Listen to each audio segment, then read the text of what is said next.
Assalamualaikum warahmatullahi wabarakatuh, pemirsa dan teman-teman anak modul. Kita bertemu kembali, saya Andi Mangara, dan tentu kita di acara Modul Inspiration Talk. Setiap edisi, saya selalu merasa berbahagia, bernostalgia, dan surprise karena bertemu dengan orang-orang yang berbeda, dengan pengalaman yang berbeda, dan tentu saja penuh kerinduan. Kali ini bersama seorang yang sejak tamat SMA terus terang nggak pernah ketemu ya. Tahu-tahu dengarnya waktu reuni pertama 2009, dia jadi bupati. Bupati di Banggai dan nyumbang banyak untuk angkatan dia. Nah, kita bersama Erwin Yatim, ya. Apa kabar? Selamat malam. Selamat malam. Assalamualaikum warahmatullahi wabarakatuh. Boleh jadi Kanda pagi, boleh boleh pagi ya. Kanda Ya, Bali. kita cek dulu. Lama nggak ketemu ya memang ya. Dia tamat Alhamdulillah. SMA. Memang kelihatan Kakak Anda ini tambah ganteng. Setelah ketemu dan semakin awet. Alhamdulillah. Itu berkah. Begitu ya? Ya. Ini nih. Ini kata teman saya karena kita pakai formalin. Ngomong-ngomong terus terang ya, saya kaget memang ya. Iya. Tiba-tiba Anda jadi seorang bupati, tapi Anda ini kan waktu di kuliah di mana dulu sebenarnya? Kuliah di Unhas. Jurusan? Pertanian. Pertanian, Jurusan kehutanan waktu itu. Ya, jadi saya bayangkan Anda jadi seorang Forester. Ya, betul. Forester. Bupati, itu gimana ceritanya itu, Mas? Jadi alhamdulillah kita bisa bertemu dan hari ini diminta sedikit mengulas pengalaman. Jadi sejak selesai di SMA PPSP IKIP, Ya. saya sebenarnya ditawarin karena waktu itu banyak teman-teman saya yang jadi dosen, jadi pegawai. Ya. Kemudian ya sudah dalam posisi yang gamang itu saya kemudian profesor saya yang pembimbing skripsi saya pada saat itu Pak Prof. Sampai Paimbonan saya hafal sekali beliau. Itu nawarin untuk masuk ke dunia profesional. Karena saya adalah seorang sarjana kehutanan, manajemen hutan. Dan beliau melihat potensi saya. Kebetulan pada saat itu ada pengusaha yang nawarin pekerjaan. Dan posisinya memang tidak tanggung-tanggung menjadi seorang manajer pada perusahaannya itu. Bagi saya ini tantangan. Saya sampaikan kepada teman-teman, sampaikan terutama juga kepada orang tua kaget. Di mana itu? Katanya, saya sampaikan di Lubuk Banggai. Di mana tuh? Ada nggak dalam peta Indonesia kita? Itu dia persoalannya. Gitu kan, nggak ada. Teman-teman bilang, nggak ada dalam peta itu. Waktu itu belum ada Google. Gitu. Iya, nggak ada dalam peta. Jadi, tetapi saya berkeyakinan bahwa ini satu peluang. Ya. Karena memang menarik. Ada teman saya diterima di BRI, perbankan ya. Perbankan. Karena memang kita ini pada saat itu sangat laris ya, Fakultas Pertanian ada jurusan yang memang laris. Kehutanan juga laris, jadi dosen, pegawai di kementerian. Dan saya kemudian memutuskan sesuai dengan apa yang saya ya, kita juga ditempa dengan ada landasan. Kalau saya bukan mengunggulkan, tetapi memang saya lahir dari keluarga yang terbiasa di masjid. Jadi sejak SD, SMP, SMA itu saya sebagai remaja masjid. Remami. Remaja malam minggu. Remaja masjid ya. Remaja masjid. Remaja masjid. Jadi karena pengalaman itu yang kemudian salah satu kita menyadur itu hadis Rasulullah Nabi kita itu bahwa dalam kaitan dengan mau mencari keberhasilan, kita harus keluar dari zona nyaman kita. Dan zona nyaman saya itu pada saat itu di Makassar, mendapat tantangan di Kabupaten Banggai, Sulawesi Tengah yang tidak ada dalam peta. Menurut teman-teman pada saat itu, mungkin teman-teman jadi Anda diganggu mengecilkan. Ya? Kok berani-beraninya ke sana? Ya. Tempatnya nggak jelas, ya. potensinya apa? Dan memang infrastruktur pada saat itu memang tidak sangat mendukung. Di sana ada kecuali apa? ke Palu. Anda Palu naik itu kerbau pesawat. Kerbau pendek ya. ya. Terus. Jadi saya ya sudah Bismillah. Dapat restu orang tua, saya berangkat ke sana. Udah married? Belum. Pacar masih ya senter-senter jauh. Ya. SSB ya. Terus. Jadi waktu itu saya beranikan diri tahun 85. 90 selesai. Jadi 85 tamat SMA, PPSP. Ya. 90 sarjana. Selesai, ya. Oke, langsung ke sana. Langsung ke sana. Jadi enggak berselang lama setelah sarjana saya itu, saya kemudian memberanikan diri menerima tantangan itu, dan jadilah saya seorang pemimpin di perusahaan untuk membuka hutan tanaman industri, proyek hutan tanaman industri pada saat itu. Dan perkebunan. Kebun kelapa? Kebun waktu itu masih belum ada sawit. Sawit belum ada. Coklat. Coklat ya. Ya. Oke. Alhamdulillah dengan kekuatan dan ya memang mau menunjukkan bahwa saya adalah seorang profesional. 1-2 tahun kemudian semakin berkembang usaha itu. Dan saya karena prestasi seperti yang kita sudah tunjukkan, dan memang bos besar saya pada saat itu memang orang yang juga sangat profesional. Kita berhasil membangun kawasan HTI dalam 2 tahun itu yang tidak mampu dibangun oleh pengusaha-pengusaha HPH. Kan ini kan HTI ini sebenarnya nirlaba. Orang cari pertama dalam berusaha itu kalau di kawasan hutan atau bergerak di hutan itu adalah pertama cari kayu untuk jadi modal, jual kayu, ekspor plywood dan sebagainya. Tapi bos besar saya ini tidak mau seperti itu. Dia masuk di kawasan yang kecil potensinya dan kemudian memberikan satu peningkatan potensi terhadap lahan kritis. Pada saat itu Pak Haji Murad, ya. Ya, Haji Murad almarhum. Udah terkenal orang ya, itu. Dulu belum terkenal. Waktu zaman transisi, waktu Soeharto mau jatuh. Iya, betul. Beliau dia yang menyumbang banyak kan ya. $2 juta pada Jadi Anda berada pada orang yang tepat gitu. Ya, alhamdulillah. Saya waktu itu kan belum tahu bahwa beliau ini adalah seorang yang bagaimana ya. Tetapi feeling saya mengatakan ini tantangan. Tantangan yang harus saya hadapi, tunjukkan bahwa lu Banggai yang tadinya menurut teman-teman dan dosen-dosen pembimbing itu tidak ada dalam peta, dan saya mampu menunjukkan bahwa 2 tahun setelah saya bekerja di sana itu Pak Wakil Presiden datang, Pak Tri Sutrisno. Jadi datang. Teman-teman seumuran kita ini kan masih tahu lah zaman Sudarmono Wakil Presiden ya, zaman Tri Sutrisno masih tahu. Oke. Kita percepat ini ya. Itu kan artinya Anda seorang pengusaha sukses ya.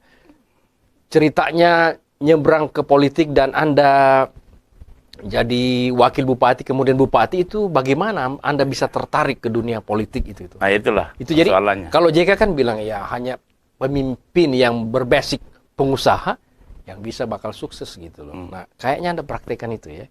Jadi begini, jadi saya tidak pernah dalam bayangan saya menjadi seorang eksekutif atau legislatif. Dalam perjalanan karir saya di profesional saya, mengelola HTI, mengelola perkebunan itu, kan melibatkan banyak orang. Proyek HTI, hutan tanaman industri kan padat modal dan padat karya. Program yang dibangun oleh Pak Haji Murad Hussein ini adalah program yang akhirnya diakui secara nasional. Makanya beliau mendapat penghargaan tahun 97 oleh Pak Harto, diberikan penghargaan, dan kemudian dari usaha beliau itu akhirnya dikasih mengelola HPH. Jadi Pak Haji Murad ini adalah orang yang latar belakang pemikirnya itu sederhana. Gimana? Melihat potensi lahan yang kritis. Beliau sebenarnya bukan ke arah sana. Basic pertama beliau itu adalah seorang kontraktor. Tetapi karena kontraktor semakin besar dan dipercaya oleh pemerintah, dia diversifikasi usaha. Oh. Dan ketika dia diversifikasi usaha itu, dia melihat bahwa kalau dia yang kerja, dia kan tidak ngerti apa-apa tentang pengelolaan kawasan hutan, pengelolaan perkebunan, sehingga saya yang diminta. Jadi ini Anda ini dalam tanda kutip muridnya yang terpercaya. Alhamdulillah. Gitu kira-kira ya. Jadi akhirnya kawin sama anaknya beliau. Begitu. Jadi dalam perjalanan karir saya, yang mana ya nih? Lirik anaknya dulu, kemudian Anda dipercaya, tidak sama Anda sekali. dipercaya karena profesional, kemudian saya profesional. Mertua jatuh cinta ya? Ya, saya profesional. Gitu ya, jadi karena saya tahun 90 sejak mendapat kepercayaan sebagai seorang manajer, membuka lahan, kemudian mengelola hutan tanaman industri, dan kemudian dikunjungi oleh Menteri Kehutanan, Pak Wapres. Namanya masih ingat nggak? Pak Menteri pada saat itu lupa namanya beliau itu. Nggak apa-apa, lupa. Usia. Ya, jadi Pak, yang saya tahu Pak Wapres. Dan foto-fotonya ada semua. Ada semua sih, ya. Okay. Jadi kami sangat bangga dengan apresiasi pemerintah pusat, dan teman-teman akhirnya melihat loh, kita sebagai pegawai, sebagai pegawai negeri, sebagai dosen, sebagai di dunia perbankan, tidak pernah ketemu sama petinggi-petinggi Republik. Oh, tiba-tiba Erwin dalam kurun waktu 2 tahun, 3 tahun, ketemu dengan Pak Wapres tahun, nih. Wapres, Menteri, Menteri Transmigrasi, maksudnya Pak yang kepala BIN itu. Hendro Priyono. Oke. Dan teman-teman angkatan Anda 85 ini mana? Kagum-kagum semua nih. Artinya saya tidak bilang mereka kagum, tapi saya kirim foto. Ini nih Erwin. Nggak begitulah.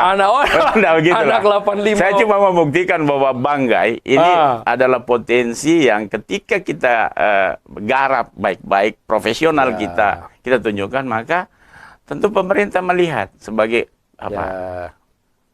misalnya membangun HT, memanfaatkan lahan yang tidak produktif jadi produktif. Oke, jadi benang merahnya dari semua itu adalah kesungguhan dalam bekerja. Iya, profesional ya.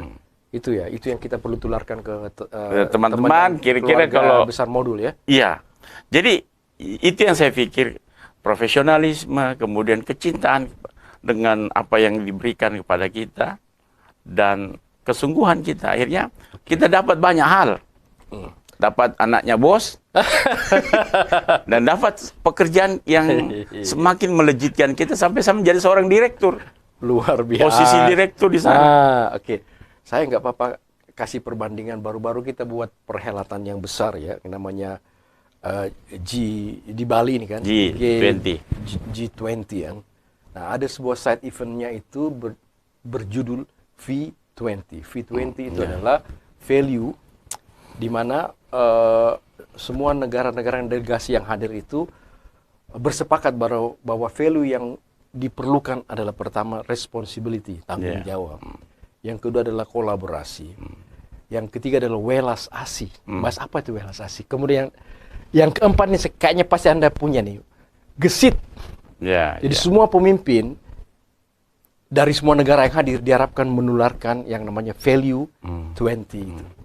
Bagaimana tentang 4 nilai itu yang perlu kita sampaikan ke teman-teman dan pemirsa ini? Jadi karena saya tentu saja melihat dari apa yang saya alami, itu boleh, itu jadi penambah.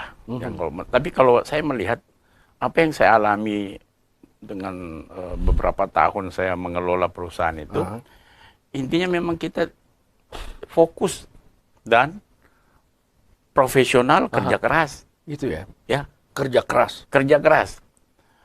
Kerja keras ini dampaknya besar. Kerja keras dalam hal menunjukkan kepada pemberi pekerjaan atau bos kita bahwa kita ini bukan orang yang ketika dipercaya mengelola perusahaan ataupun pembangunan di lapangan, kita sesuai saja dengan rencana-rencana yang diputuskan oleh tim. Kan di perusahaan itu akan banyak divisi. Tetapi sebagai seorang manajer, sebagai seorang direktur, saya kadang-kadang berpikir out of the box. Kita berpikir bahwa itu model perencanaan sesuai apa yang dihitung ya secara. Tapi bagi saya ketika berada di lapangan, kadang-kadang perencanaan ini harus kita sesuaikan dengan kondisi. Jadi itu yang saya maksud bahwa kita bekerja keras itu harus benar-benar mendalami ketika kita disodorkan satu sistem perencanaan yang bagus. Tetapi ketika kondisi lapangan tidak harus seperti itu, maka kita harus berkreasi. Nah, kalau orang tidak kerja keras, dia ikuti saja ini. Tetapi bagi saya tidak bisa seperti itu, karena kondisi fakta sesungguhnya ketika kita disodorkan perencanaan seperti ini, kadang-kadang saya kan sebelum selesai kuliah, saya mau sampaikan, 2 tahun sebelum selesai kuliah, saya aktif di LPPM Unhas. Lembaga Pengabdian pada Masyarakat Unhas, di mana Pak Profesor sampai Pak Imbonan itu melibatkan saya secara full. Jadi alhamdulillah saya itu menyelesaikan kuliah, penelitian saya itu tidak pakai uang orang tua. Dari keringat sendiri? Hasil keringat sendiri. Oke, baik. Coba saya kait-kaitkan ya. Mudah-mudahan ada kaitannya. Ada nggak proses belajar mengajar di sekolah kita, di mana pilarnya adalah kemandirian. Kita belajar secara aktif dengan apa yang Anda dapatkan sekarang ini, yang Anda sebut sebagai kerja keras, inovasi, profesional. Ada nggak? Iya. Jadi ketika saya pun dalam proses penempaan diri saya, pribadi saya terus terang, karena kita bersaudara 7 orang. Anak tentara, anak kolong. Maksudnya anak kolong itu? Iya. Saudara saya 3 perempuan, saya laki-laki, punya rumah tinggal dinas. di Bajigao situ kan? Iya, Jalan Bajigao. belum, itu rumah pribadi. Pribadinya orang tua. Sebelumnya tinggal di Kompleks Perwira. Di Bajigao situ juga? Di depannya Rumah Sakit Bayangkari. Bayangkara, ya, Jalan Bunga ya. Iya, itu rumah dinas. Rumah dinas. Punya kamar 2. 2 kamar, 1 kamar 7 bersaudara? 7 bersaudara.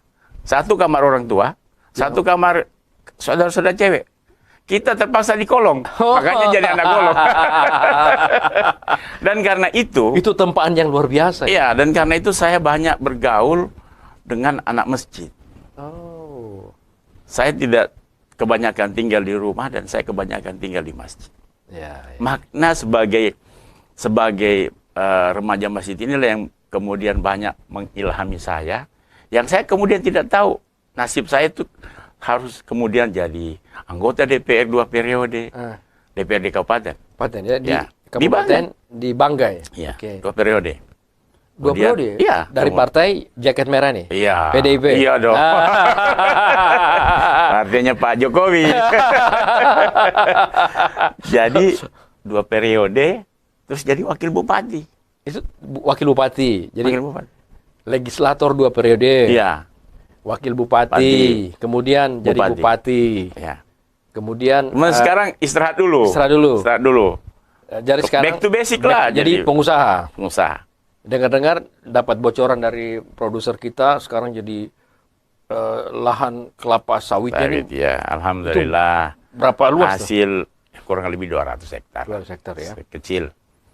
Tambah beberapa titik untuk anak-anak buah saya berinovasi di peternakan ayam dan sapi. Kira-kira seperti itu. Jadi modal jadi pengusaha selain kerja keras itu konektivitas dan apa lagi? Ya, jadi begini. Jadi ketika saya betul-betul bekerja sebagai pekerja profesional, sebagai orang yang sangat fokus dengan pekerjaan yang diberikan oleh pemilik perusahaan, saya dekat sama rakyat. Faktor pembangunan hutan tanaman industri yang saya kata-kata padat modal dan padat karya itulah yang kemudian mendekatkan saya kepada rakyat. Mendekatkan saya kepada pemilik perusahaan. Kenapa? Padat modal, pertama. Kalau kemudian kita tidak amanah mengelola modal ini, tentu saya tidak akan seperti sekarang ini. Jadi ketika kita dikasih sesuai dengan program perencanaan yang kita rencanakan, misalnya penanaman, pemeliharaan tanaman, pembibitan, pengelolaan sumber daya manusia yang demikian banyak. Karena padat modal nanam per tahun kita dikasih misalnya rencana karya tahunan oleh Kementerian Kehutanan itu rata-rata 1.500 hektar. Itu mengelola 1.500 hektar itu membutuhkan tenaga kerja yang ribuan orang. Untuk nanam, untuk pembukaan lahan ribuan, pemeliharaan tanaman, itu serentak semua. Dan karena itu pengelolaan modal yang bisa kita pertanggungjawabkan dan kemudian tenaga kerja yang bisa kita tentu lakukan secara humanis, pendekatan. Itulah yang menjadi modal saya, yang kemudian saya anggap, saya evaluasi, yang mendorong saya untuk kemudian bisa didorong ke legislatif pertama. Jadi mereka itu, pertama waktu legislatif itu, Pak Herwin maju sebagai wakil rakyat. Saya tidak pernah belajar ilmu politik, saya bilang. Saya tidak pernah punya latar belakang untuk itu. Tapi rakyat mereka ini, pekerja dan masyarakatnya ini, keluarga besarnya ini, bilang, Bapak harus ke sana. Ya, saya laporlah pimpinan perusahaan. Waktu itu sudah jadi mertua. Pak, gimana ini tawaran? Kan bagus ini. Beruntung dapat mertua tajir. Jadi modal nggak ada masalah. Awalnya beliau itu orang sederhana. Awalnya belum ada apa-apanya Pak Haji Murad itu. Saya lihat sendiri, masa saya masih punya foto ketika beliau itu pakai baju sederhana. Kadang-kadang terbalik bajunya. Iya, saya masih punya foto. Kita mandi di satu kolam, beliau masih ada foto telanjang. Ada pepatah Latin bilang begini, orang kaya itu paling gampang dimaafkan dan paling gampang dimaklumi. Jadi dia pakai apa aja kalau udah banyak duitnya orang maklumi. Oke, Win. Ini kita sayang sekali terbatas waktu ya. Kapan-kapan kalau Anda ke Makassar, kita lanjutkan dengan seri keduanya. Insya Allah. Ya. Tapi saya ada kata kunci yang menarik loh. Rakyat itu kalau sudah dipenuhi perutnya, dicerdaskan, itu otomatis dia akan suka kita, bersimpati dan akan mendukung kita. Itu ilmu Anda dapatkan, ini bisa 1-2 menit ya. Dan Anda dapatkan dari setelah kerja dengan Pak Murad atau Anda dapatkan? Iya, dari hasil di lapangan itu, berinteraksi sama mereka. Dan ada basic bekal dari masjid itu ya? Iya, itu yang penting. Penting ya? Itu yang paling. Anak remaja masjid, anak modul, ya, sukses jadi legislator, kemudian bupati, dan sekarang kembali jadi pengusaha.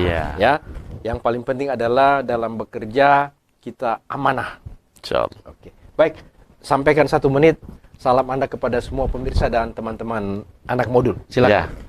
Teman-teman anak modul yang saya hormati dan seluruh pemirsa, saya hari ini berbahagia sekali, bukan mau memamerkan apa yang saya miliki, tetapi kemudian apa yang saya sampaikan ini adalah sesuatu yang nyata, yang saya alami, yang kemudian membuat saya seperti ini, dan mudah-mudahan cerita ini bisa menjadi satu inspirasi bagi kita semua, bahwa yang pertama, kalau kita diberikan kepercayaan, adalah suatu kesempatan untuk membuktikan melalui kerja keras, fokus, dan tentu kita profesional.